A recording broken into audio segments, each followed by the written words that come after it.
এইবারের দীর্ঘ ছুটির ঈদযাত্রায় সর্বাধিক সংখ্যক মানুষের মৃত্যু হয়েছে সড়কে।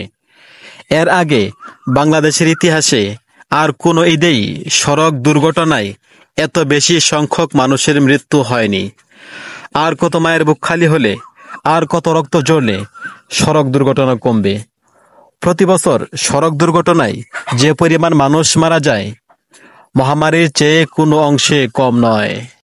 সড়কে গাড়ির গতি কমিয়ে জীবন বাঁচানো সম্ভব, কিন্তু আইন মানতে ভীষণ অনীহা আমাদের। সকলে মিলে সড়ক আইন মেনে চলার জন্য সামাজিক আন্দোলন গড়ে তুলতে হবে। গাড়ির গতি কমিয়ে জীবন বাঁচাতে হবে। সরকারের একার পক্ষে সড়ক দুর্ঘটনা কমানো সম্ভব না।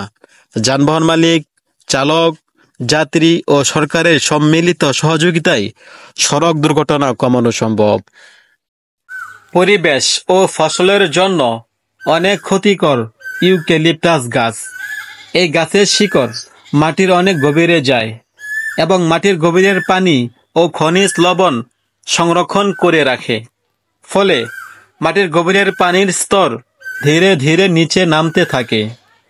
এই গাছ লাগানো এখনো বন্ধ না করলে একসময় মানব সভ্যতা বিপদে পড়বে। ইউক্যালিপটাস গাছ ও তার আশেপাশের প্রায় 10 ফুট এলাকা ও ভূগর্ভে প্রায় 50 ফুট নিচের পানি ও খনিজ লবণ শোষণ করে থাকে।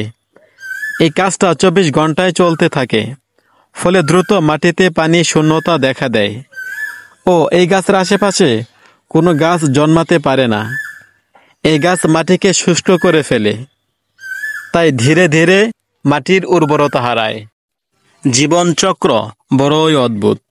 কেহ খাবার হজম করার জন্য হাঁটে, মানে ব্যায়াম করার জন্য হাঁটে, আবার কেহ খাবারের জন্য হাঁটে। সুতরাং বেশি বেশি হাঁটুন, খাবার হজম হবে, নয়তো খাবার সংগ্রহ হবে।